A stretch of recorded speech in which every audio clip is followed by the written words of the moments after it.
Hello ladies and gentlemen, and welcome back to my channel for another Hot Toys Secret Base figure preview video.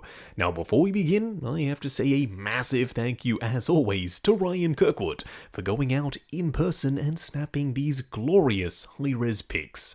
Show Ryan some love down in the comments below, because without him, this series literally wouldn't be possible. Now, if you are looking to pre-order Classic Loki, he is available with toyswonderland.com. Link for that is in the description below. They have 12-month installment plans and a points-based reward system. Now, it wasn't that long ago that So Toys also announced they will be making their own version of Classic Loki. Now, I fully expect that one to be out before this guy, and I will be mentioning here and there a couple of differences that I've picked up as compared to the official version. Now, Hot Toys, I'm really happy that you decided to do this. I thought they were just teasing it and weren't going to follow through, but no, they have, and they've done very well. Although, of course, this release isn't without its controversy, and it's not just that it's going up against a third-party version. For some weird reason, Disney and Marvel decided to not allow Hot Toys to include the chalice, the Holy Grail, the drinking cup. I don't know why that's the case, because just because he's coming with a drinking cup doesn't mean it automatically has alcohol in it. It could very easily be water or juice. At this point, is anything going to be uncensored? Are we going to get to a point where a figure cannot come with closed fists just in case you put him in a more aggressive pose? I just find this super weird. Marvel, Disney, check yourselves, because a cup is literally just a cup.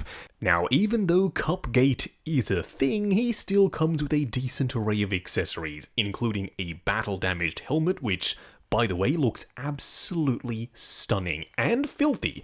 It's rusted out, it looks like there's some mold on the surface, the paint is all bubbling and chipped. This might just be one of the better battle-damaged things that I've ever seen Hot Toys make. And yes, I'm fully aware of the fact that I literally just said that about the K2SO variant, the KX Enforcer Droid. Hot Toys, y'all are getting better and better with your battle-damaged stuff.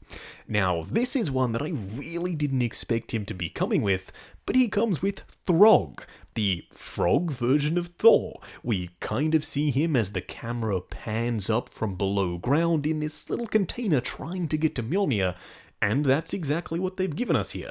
T365 and the teeny tiny little frog version of Thor. A very nice, classy touch. Now, the So Toys one also comes with Throg, but I'm pretty sure he is outside of the jar, and he's more of a complete little dude. This totally works for me, but I think So Toys has the win for Throg. Now, luckily, Classic Loki also comes included with another Loki variant, Australian Loki, the mini crocodile Loki with the hat strapped to his noggin. I love this guy, he looks fantastic. He's got this kind of glossy, wet look to the scales. He's of course got his little crown on his noggin, and I wouldn't be surprised if you can open and close his mouth, because it does look very toyetic. It kind of looks like there's a seam along the top there. Now, obviously, we'll have to wait and see when this guy comes out to see if they've added any wires or movability in the tail.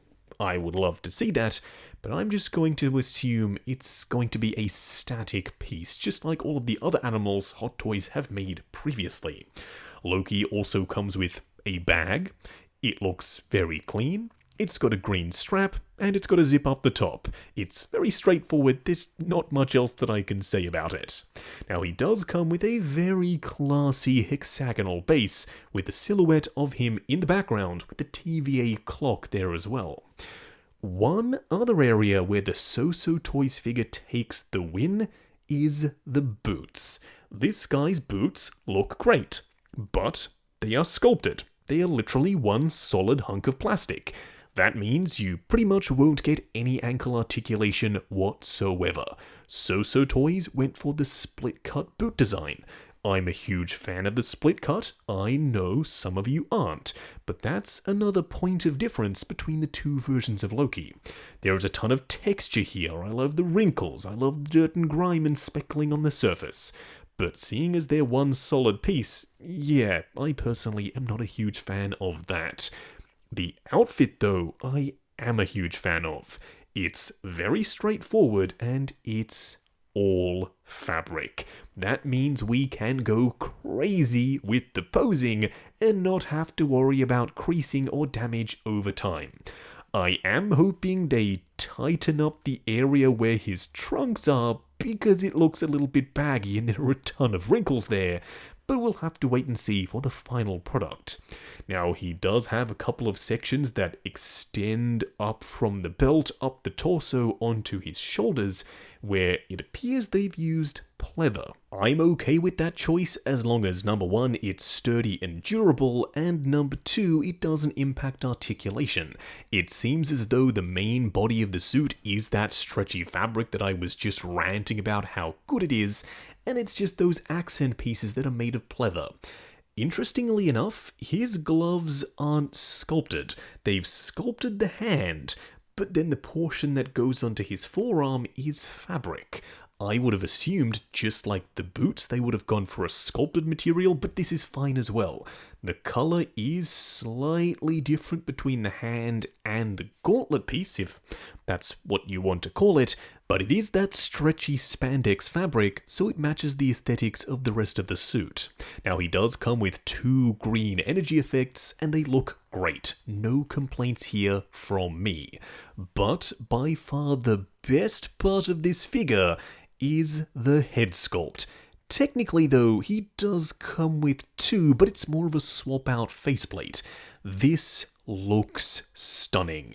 This might be one of Hot Toys' best head sculpts ever, and it seems like I'm seeing that more and more often. Hot Toys, I see you. Are you stepping up your game? Because it really feels like you are. The expression, the skin texture. Finally, I am so proud of you, Hot Toys. You have done a smiling expression, and it doesn't look goofy. You pulled it off. The Richard E. Grant likeness is spot on, and the same thing can be said for the alternate faceplate. Now, instead of having a fully switch-out head sculpt, you just remove the front portion of his face. This, I'm pretty sure, is the first time we have ever seen that. This one looks great too. There are a ton of wrinkles and skin texture on the surface. Hot Toys manages to capture people of a certain vintage very well. I guess there are just more details to put into the sculpt. And that's exactly what they've done here. They've dialed the detail up to 11. I'm just sitting here wondering though, Hot Toys, where was this kind of technology before? Why couldn't you have done swap-out faceplates for potentially your Iron Man figures? Imagine flipping up the helmet faceplate and being able to remove the Tony Stark face and pop in a battle-damaged one, or a smiling one, or an angry one. But I'm glad that Classic Loki is the first to get this type of swap-out piece, because it looks great, and it is very seamless. And before you ask, yeah, I absolutely will be getting this guy and doing a comparison to the So-So Toys one. The expressions are very similar, but for now, I'm going to give the head sculpt win to Hot Toys. Final product pending. Now, as I said at the start of the video, if you are looking to pre-order him, he is available from toyswonderland.com. Link for that is in the description below. They have 12-month installment plans and a points-based reward system. A huge thank you to Ryan Kirkwood once again. Like, comment, and subscribe, and we'll catch you in the next video.